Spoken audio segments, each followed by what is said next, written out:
시청자 여러분 안녕하십니까. 지금부터 전업편의 안보 정론을 시작하겠습니다. 매주 금요일 날 말이죠. 이 갤럽 여론조사 결과가 나오지 않습니까?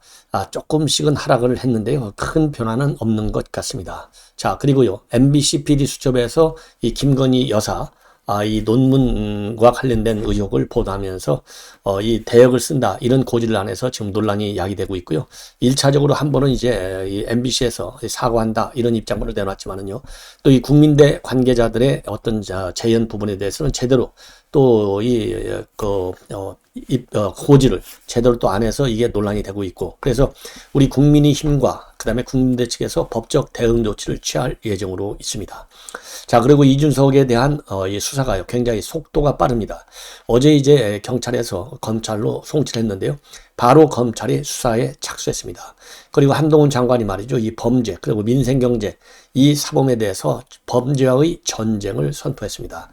이러한 내용을 말씀을 드리고, 그리고 조응천 검찰 출신이죠. 한동훈과 똑같이. 그래서 조응천 의원이 보는 한동훈의 어떤 이 정치 행보, 이 대선은 좀 어렵지 모르겠지만은 2024년도 총선 출마는 분명하다 이런 입장을 밝혔어요. 그래서 이러한 뉴스에 관해서 집중적으로 제가 분석을 해드리도록 하겠습니다.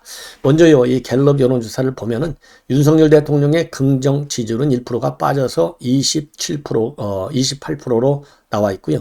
그 다음에 이제 부정평가는 지난주하고 똑같이 63%가 나왔는데, 야, 이거 신기하지 않아요? 자, 부정평가는 똑같고 긍정평가는 1%만 하락했다? 역시 이 갤럽만이 할 수 있는 일이 아닌가 할 정도로 참 이해가 조금은 안 갑니다. 그리고요, 뭡니까? 그러면 왜 긍정평가를 했느냐? 이 국방안보를 잘했다가 11%를 받았어요. 그래서 지난주 대비 한 주 만에 국방안보 분야에서의 긍정평가가 무려 6%가 올랐고, 이어서 외교 부분 9%, 그리고 전반적으로 잘한다가 8%입니다. 그래서 제가 볼 때요, 이 전반적으로 잘한다라는 평가를 본다면 이게 8%세 번째 긍정평가의 원인이 되고 있거든요. 그러면 윤석열 대통령에 대한 지지율이 앞으로 노력을 열심히 하고 사각지대가 없이, 그리고 당정이 혼연일체가 되면 이 올라갈 수 있는 이 발판을 하고 있는 것이 아닌가 이런 생각이 들고요. 그리고 부정평가 이유는 경험과 자질 부족이 15%, 또 이 외교가 두 번째요. 그러니까 여기에서 외교가 부정평가의 두 번째라는 얘기를 하는 것은, 그러니까 민주당 지지층들의 불만이 그만큼 크다. 그리고 전반적으로 잘못하다가 또 10%나 돼요. 이것도 마찬가지. 이 얘기를 보면요, 외교에 그리고 이 전반적으로 잘한다 잘못한다 이게 둘 다 두 번 긍정과 부정에서 두 번째 세 번째 이유거든요. 이것도 저도 정말 이거 짜고 치는 고스톱이 아니냐 이런 생각이 들 정도인데, 이 얘기는 결국 우리 대한민국이 말이죠, 이 문재인 정권 이후부터 보수와 진보로 우리 국민이 확실하게 갈라져 있다. 이거를 굉장히 위험스러운 우리 국민의 분열 현상이 심각하다, 이렇게 저는 해석을 하고 싶어요. 그리고 정당 지지율을 보면요, 민주당이 38%이고 국민의힘이 32%인데 국민의힘은 1%가 빠졌고 민주당은 무려 6%가 올라갔습니다. 이거 수상한 것 같아요. 민주당이 지금 뭘 잘한다고 6%가 올라가요. 그래서 앞에서 긍부정평가율의 미세한 이 조정, 그 다음에 민주당 지지율의 6% 급격한 상승, 이런 거를 보면 뭔가 석연치가 않은 그런 의혹이 제기됩니다. 그리고 여가부 폐지와 관련해서는요, 좋게 본다가 42%, 좋지 않게 본다가 38%인데 남성의 절반가량인 49%는 긍정적으로, 여성 중에서는 34%만 긍정적으로 보고 있습니다.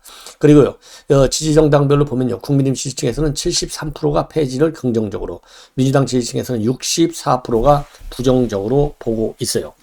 자, 그리고요, 이번에는 이제 일본과의 군사훈련과 관련된 여론조사 내용을 말씀을 드리면, 역시 이재명이는 제대로 우리 국민 민심에는 반하는 입장으로 지금 나가고 있는 것이 분명해지고 있습니다. 한국갤럽 조사에 따르면은요, 지금 현재 미사일 발사 시험, 탄도미사일 발사 시험, 북한의 이 도발 위협, 정말 위협이냐라는 질문에 대해서 전반적으로 지지 계층 정당과 관계없이 한 70% 이상이 위협적이라고 보고 있어요. 그래서 이 정당을 따지지 않고 일반 국민 평가를 보면 위협적이다가 71%입니다. 그런데 이 위협적이다 중에서요, 매우 위협하다가 41%, 약간 위협하다가 30%가 되고 있어요. 그리고 위협적이지 않다라는 의견은 24%밖에 되지 않습니다. 자, 그리고요, 과거 북한의 핵실험 직후에 느꼈던 위협과 비슷하냐? 여기에 대해서 한국갤럽에서 소개하고 있는 걸 보면 2013년도 3차 핵실험 때는 76%, 그리고 2016년도 5차 핵실험 때는 75%, 2017년도 6차 핵실험 때는 76%. 그렇기 때문에 핵실험 수준 때보다는 조금 낮습니다. 예. 그리고 연령대를 보면요. 40대를 제외한 나머지 연령대에서 위협적이다라고 하는 응답이 70%를 넘어서고 있습니다. 그리고 무려 60대의 경우에는요. 매우 위협적이다가 반이 넘어요. 54%. 그리고 40대는 위협적이다가 59%, 위협적이지 않다가 49%로 나오고 있습니다. 예.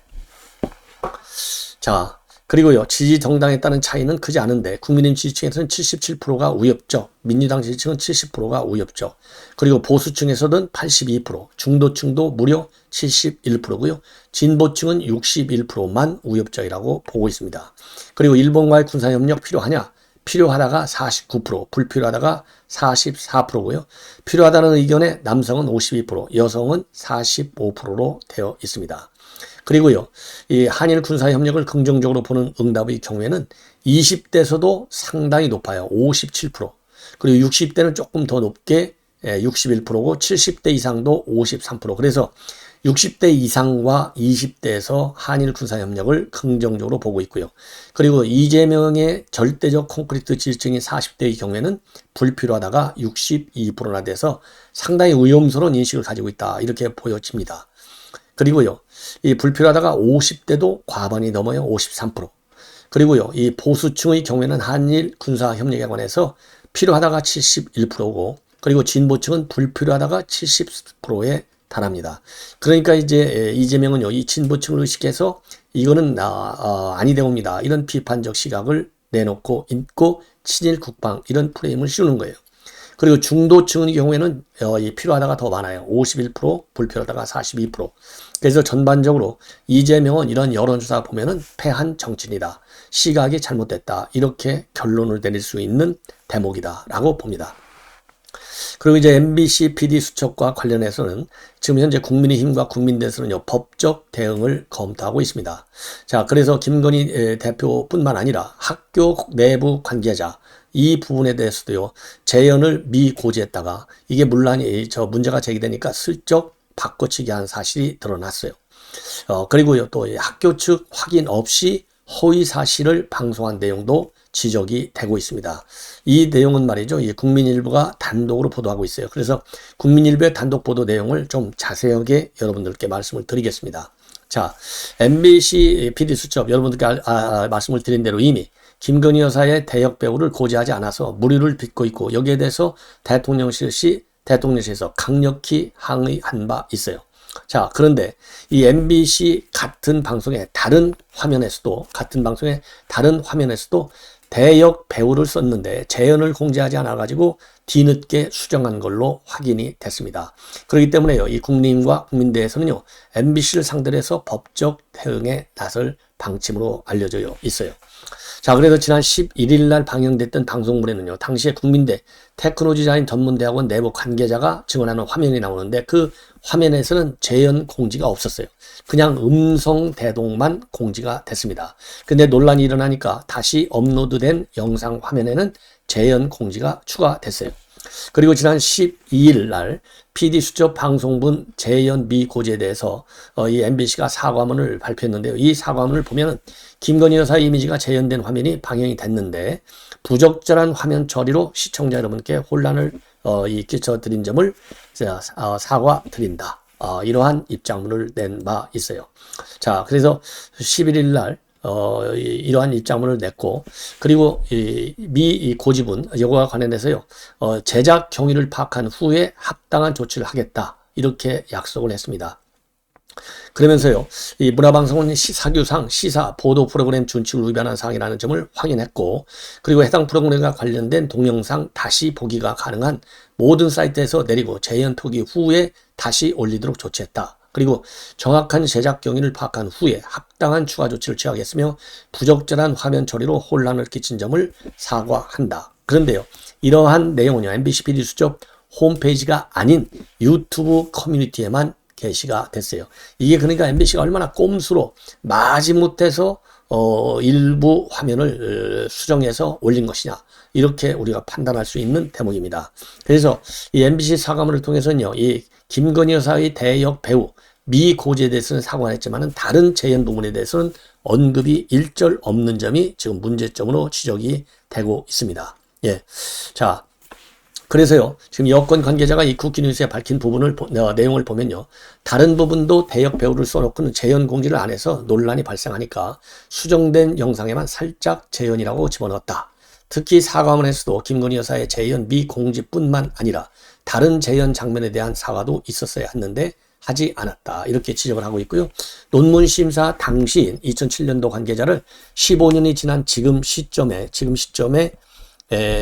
찾아내가지고 음성 대독에 재현 배우까지 동원한 것은 허위 제보를 사실인 것처럼 꾸미려는 악의적 의도가 있어 보인다. 그러면서 근무했던 회사의 특허 사업 계획서를 통째로 베꼈다는 부분도 당시 회사의 허락을 받아 인용했는데도 마치 무단 복사한 것처럼 보도됐다라고 지금 여권의 핵심 관계자가 밝히고 있다고 합니다. 그러면서 이 관계자는요, 제보자까지 대역 배우를 쓰면서 화면을 모자이크로 처리하고 한꺼번에 5명이나 집단으로 대역 배우자까지 동원한 것은, 대역 배우까지 동원한 것은 처음부터 시청자들을 호도하려는 꼼수로 보인다. 이렇게 비판하고 있어요. 그래서 우리 국민의힘 차원에서는요, MBC PD 수첩에 대한 법적 강경 대응 방침을 검토 중인 것으로 알려져 있어요. 그리고 국민대도요, MBC를 상대로 해서 법적 대응을 현재 준비 중에 있는 것으로 국기뉴스는 보도를 하고 있습니다. 왜냐면은요, 명백히 사실과 다른 내용을 MBC 수첩이 마치 사실인 양 이 방송을 해서 사실상 이거 국민대의 이 명예를 훼손한 것이 아니겠느냐, 이렇게 지금 이제 볼 수 있는 대목이죠. 자, 그리고 국민대 측은요, 학교 내부 관계자가 증언한 내용 중에서 김건희 여사가 한 번의 논문 심사를 통과했다. 이 부분이 있는데 이 부분은 전혀 사실이 아니다. 이렇게 밝히고 있어요. 당시에 5번의 심사를 거쳤고 그 이전에도 여러 차례 불합격된 기록이 있는데도 불구하고 학교 측에 아무런 확인 조치도 없이 한 번에 통과됐다라고 허위 사실을 이 PD 수첩이 방송했다. 이거는 뭐 명백한 사실 왜곡 가짜 뉴스지 않습니까? 그래서 국민대 측에서는요, 이 MBC 측에다가 1차 정정 보도를 요청하기로 했는데 만약에 이에 응하지 않으면은 법적 대응에 나서겠다. 이러한 입장을 굳힌 것으로 그렇게 보입니다. 이번에는요, 지금 이제 어제 이준석 성접대 무고 사건, 이거 죄가 있다. 이 경찰에서 검찰로 송치했어요. 이 송치했다는 얘기는 성접대 받은 건 맞아, 사실이야, 이렇게 경찰의 수사 결과가 지금 나온 거라고 해석할 수 있는 대목이지 않습니까? 그런데 어제 경찰로부터 이적 받자마자 지금 검찰에서는요, 서울중앙지검 형사 1부 이 박혁수 부장검사에게 배당이 됐습니다. 이 얘기는요, 굉장히 속전속결로 다루겠다. 그만큼 이 사안에 심각성이 있다. 이거를 검찰이 인정한 것이 아닌가, 이렇게 판단이 될 수 있는 대목이고요. 그리고 이준석이가 말이죠, 이 징계 국면에서 계속적으로 당원 가입 운동을 독려했지 않습니까? 이와 관련해서 이준석이가 임명한 1호 혁신위원이 누구냐면은 천하람이에요. 그래서 이 천하람 혁신위원이 인터뷰를 통해서 밝힌 내용을 보면은 얼마나 많이 지금 당원이 가입했는지 이준석이도 잘 모를 거다. 왜냐? 이게 온라인으로 했기 때문에. 그런데 아마도 무시하지 못할 규모의 상당히 많은 신규 당원이 늘어났다. 그래서 자기네들끼리는요, 정말 우스갯소리로 당대표 선거에서 누구를 당선시키기는 어려워도 떨어뜨릴 수 있는 거 아니냐, 이제 좀 그렇게는 이야기를 많이 하고 있다. 그리고 1대1 구도로 형성이 된다면 영향력이 얼마나 될지는 조금 더 제한적일 수도 있다. 이렇게 평가를 하고 있어요. 자, 그래서 정말로 이준석을 지지하는 신규 젊은 당원들이 늘어난 것은 상당하다. 이런 점을 강조하는 입장문을 내놨습니다. 자, 이번에는 이제 한동훈 장관과 관련된 내용인데요. 바로 어제 한동훈 장관이 민생 범죄, 즉 민생 침해 범죄 그리고 마약 범죄 강력히 대응하라. 즉 범죄와의 전쟁을 치른다는 각오로 최선을 다하라. 이런 지시를 했다. 그러면서요, 특히 일상생활에 깊이 파고들고 있는 이 마약 범죄와 관련해서 국민을 안전하게 보호하고 대한민국이 다시 마약 청정국의 확고한 지위를 회복할 수 있도록 하라. 특단의 대응을 강조했는데요. 그 구체적으로 보면요, 검찰의 마약 수사 역량을 조속히 복원하고 국제 공조도 강화하고 관세청 국정원 식품의약처, 그 다음에 방송통신위원회 등 이런 유관 기관과 협력을 통해서 마약류 밀수입과 국내 유통을 차단하고 보건복지부 등 공조한 마약 사범 치료 재활을 강력히 주문했습니다. 자, 그리고 말이죠. 이 보이스피싱과 전세사기, 스토킹, 성범죄 이러한 중요한 민생 침해 범죄로부터 국민을 보호해 줄 것도 적극적으로 당부를 했어요. 그러면서 이 정부 합동수사단과 같은 유관기관과 협력체제를 구축해서 실효적인 단속을 강화하라. 그리고 대규모 피해 발생, 범죄 수익 은닉과 같은 사건에 대해서는 적극적으로 수사하고 처벌도 강화하라.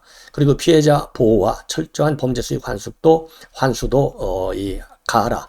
이러한 아주 구체적 지시를 했습니다.